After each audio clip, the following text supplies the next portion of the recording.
Ibu bapak, saudara anggota jemaat dan simpatisan GKI Taman Majapahit, mari kita awali pagi kita ini dengan bersama-sama masuk di dalam doa. Mari kita berdoa. Bapa Surgawi, kami bersyukur untuk pagi yang baru yang Engkau berikan kepada kami. Biarlah pagi hari ini Engkau izinkan kepada kami untuk menghirup udara yang segar, dan kami juga Engkau izinkan untuk meresapi kehendak Tuhan yang adalah pelita bagi kaki kami. Manakala kami membaca, mendengar dan merenungkan firman-Mu, biarlah Roh Kudus menguasai pikiran dan hati kami. Berkata-katalah ya Bapa Surgawi, kami siap untuk mendengar. Dalam nama Yesus Kristus, Sang Firman kehidupan itu, kami berdoa. Amin. Salam sejahtera bagi ibu, bapak, saudara, anggota jemaat dan simpatisan GKI Taman Majapahit. Renungan kita pada hari ini sesuai dengan bacaan leksionalis terambil dari kitab Ulangan pasalnya yang ke-8, ayatnya yang pertama sampai dengan ayat yang ke-10. Lembaga Alkitab Indonesia yang mencetak Alkitab kita memberikan judul pada bacaan kita, Bersyukur kepada Allah karena kebaikannya. Akan saya bacakan, demikianlah firman Tuhan. Segenap perintah yang kusampaikan kepadamu pada hari ini haruslah kamu lakukan dengan setia, supaya kamu hidup dan bertambah banyak, dan kamu memasuki serta menduduki negeri yang dijanjikan Tuhan dengan sumpah kepada nenek moyangmu. Ingatlah kepada seluruh perjalanan yang kau lakukan atas kehendak Tuhan Allahmu di padang gurun selama 40 tahun ini, dengan maksud merendahkan hatimu dan mencobai engkau untuk mengetahui apa yang ada dalam hatimu, yakni apakah engkau berpegang pada perintahnya atau tidak. Jadi ia merendahkan hatimu, membiarkan engkau lapar, dan memberi engkau makan mana yang tidak kau kenal dan yang juga tidak dikenal oleh nenek moyangmu, untuk membuat engkau mengerti bahwa manusia hidup bukan dari roti saja, tetapi manusia hidup dari segala yang diucapkan Tuhan. Pakaianmu tidaklah menjadi buruk di tubuhmu, dan kakimu tidaklah menjadi bengkak selama 40 tahun ini. Maka haruslah engkau insaf bahwa Tuhan Allahmu mengajari engkau seperti seseorang mengajari anaknya. Oleh sebab itu, haruslah engkau berpegang pada perintah Tuhan Allahmu dengan hidup menurut jalan yang ditunjukkannya dan dengan takut akan Dia.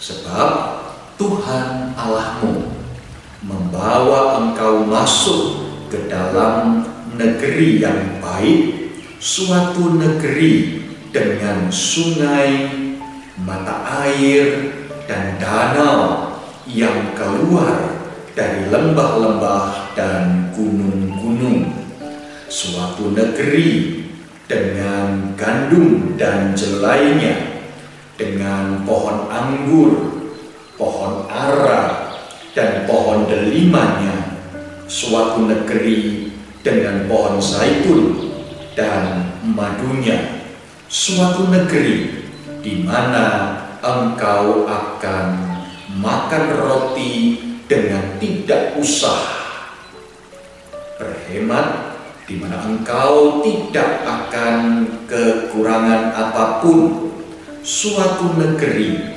yang batunya mengandung besi dan dari gunungnya akan kau gali tembaga, dan engkau akan makan dan akan kenyang, maka engkau akan memuji Tuhan Allahmu karena negeri yang baik yang diberikannya kepadamu itu.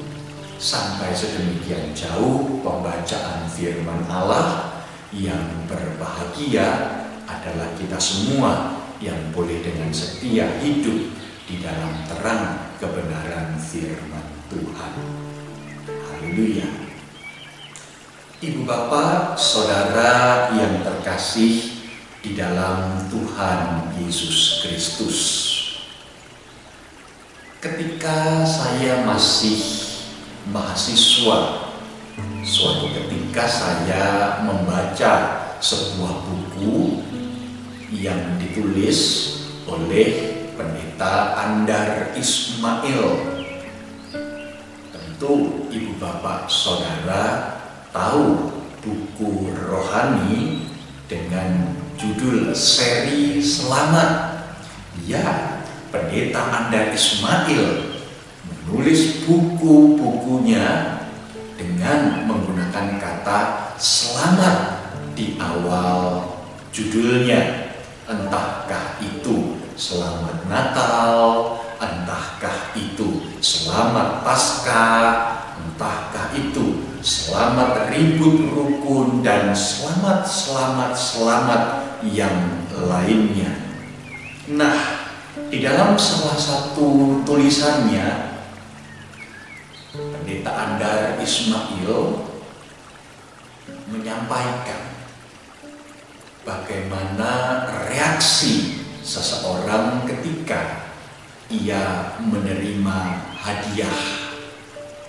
Bagaimana reaksi ibu, bapak, saudara ketika menerima hadiah? Oh, ibu, bapak, saudara yang terkasih di dalam Tuhan Yesus Kristus, tentu secara umum kita berkata, hatiku akan penuh dengan sukacita, hatiku akan penuh dengan kegembiraan. Tetapi Pendeta Andar Ismail mengatakan, nanti dulu.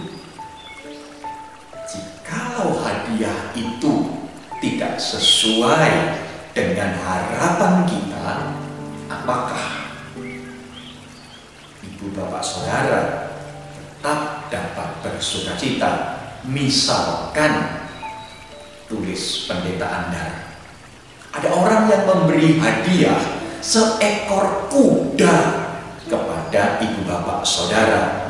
Bagaimana reaksi saudara?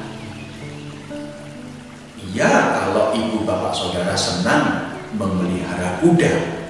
Kalau tidak, bagaimana?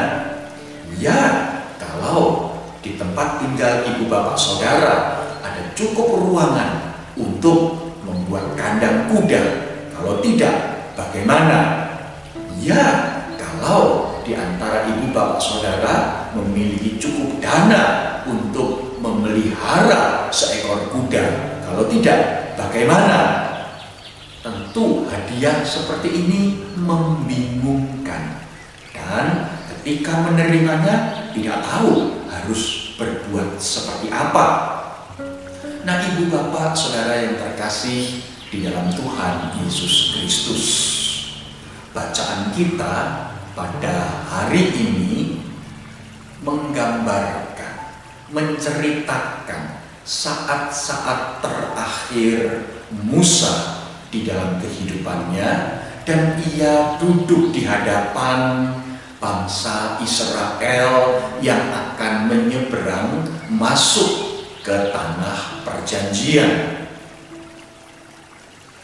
Bisa jadi ketika bangsa Israel masuk ke tanah perjanjian yang begitu baik, yang begitu subur, yang begitu indah, yang diceritakan dan dikatakan oleh Musa ini sebagai suatu negeri yang melimpah dengan kekayaan alam, itu membuat bangsa Israel kehilangan orientasi kehidupan, kehilangan tujuan hidupnya. Oleh karena itulah Musa mengingatkan bagaimana bangsa Israel harus masuk ke dalam negeri itu dan bagaimanakah mereka menduduki negeri itu. Yang pertama, bangsa Israel dipanggil untuk tetap memiliki kerendahan hati. Perjalanan 40 tahun di padang gurun bertujuan agar bangsa Israel insyaf, menyadari bahwa mereka adalah bangsa yang berjalan di padang pasir selama 40 tahun lamanya. Mereka juga disebut sebagai bangsa dengan kaki berdebu. Sebab apa? Sebab bangsa Israel berputar-putar selama 40 tahun di padang gurun. Itu dimaksudkan agar bangsa Israel memahami mereka bukanlah siapa-siapa, mereka bukanlah apa-apa. Jangan menjadi tinggi hati, jangan menjadi sombong karena kekuatan mereka, tetapi mereka harus memiliki kerendahan hati ketika memasuki negeri yang Tuhan janjikan. Yang kedua, bangsa Israel dipanggil untuk tetap mengingat bahwa keberadaan mereka semata-mata karena karya pemeliharaan Tuhan atas kehidupan mereka. Jikalau mereka dapat melewati perjalanan selama 40 tahun, itu semata-mata karena tangan Tuhan yang memelihara mereka. Bahkan sampai-sampai Musa pun mengatakan, selama 40 tahun perjalananmu, bajumu tidak menjadi rusak, kakimu tidak menjadi bengkak. Luar biasa bukan? Pemeliharaan Tuhan di dalam kehidupan bangsa Israel. Dan yang ketiga, bangsa Israel dipanggil untuk tetap taat dan setia kepada kehendak, kepada perintah Tuhan. Sebab bangsa Israel dipanggil keluar dari perbudakan bangsa Mesir untuk hidup sebagai umat Allah yang menjadi berkat bagi orang-orang yang ada di sekitar mereka. Nah, ibu bapak saudara yang terkasih dalam Tuhan Yesus Kristus, bukankah ketika tujuan ini pun sebenarnya menjadi kerinduan Allah bagi kehidupan kita. Ketika kita menjalani kehidupan di dunia ini, Allah mau supaya kita pun menjalani kehidupan ini dengan penuh kerendahan hati. Bukan dengan pemahaman bahwa aku kuat, aku mampu, aku bisa. Tidak. Ya, kalaupun kita bisa, ya, kalaupun kita mampu, itu semata-mata karena Allah sendirilah yang memampukan kita. Allah sendirilah yang membuat kita bisa melakukan banyak perkara di dalam perjalanan hidup kita. Kedua, jikalau kita menjalani kehidupan di dunia ini, Tuhan pun mau supaya ibu bapak saudara yang terkasih, kita ingat bahwa semua yang boleh kita alami, semuanya itu berada di dalam tangan Allah yang senantiasa memelihara, menjaga, merawat, melindungi kita semua. Percayalah bahwa Allah tidak pernah meninggalkan kita.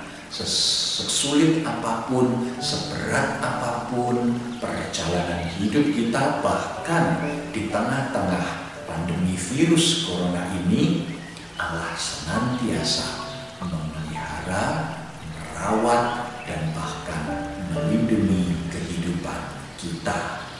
Dan yang ketiga, ketika bangsa Israel memasuki negeri perjanjian, diharapkan mereka hadir menjadi berkat.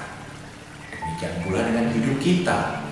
Bagaimanakah hidup kita ketika kita telah menerima anugerah, ketika kita telah menerima kasih karunia Allah? Bukankah kita dipanggil untuk tidak mengambil kasih karunia itu untuk diri kita sendiri? Bukankah kita dipanggil untuk tidak meletakkan anugerah itu, mengantonginya untuk kepentingan diri kita sendiri dan berkata, yang penting aku selamat, yang penting aku diberkati? Kan bukan itu. Tuhan mau supaya kita hidup menjadi berkat bagi orang-orang yang ada di sekitar kita. Ketika ada yang susah, ketika ada yang bergumul, ketika ada yang mengalami permasalahan, kita bisa hadir menjadi berkat. Setidak-tidaknya kita mendoakan, kita mendengar keluh kesah, namun jika Tuhan memberikan kemampuan lebih, biarlah kita pun mengerjakan kemampuan lebih itu dengan penuh sukacita, sehingga kita bisa menolong mereka yang membutuhkan. Ibu bapak saudara yang terkasih dalam Tuhan Yesus Kristus, firman Allah yang kita baca, kita saksikan, kita dengarkan, dan kita renungkan pada hari ini mengajak kita untuk senantiasa hidup di dalam segala berkat dan kasih karunia Allah. Selamat menjalani kehidupan hari ini. Tuhan memberkati kita semua. Amin.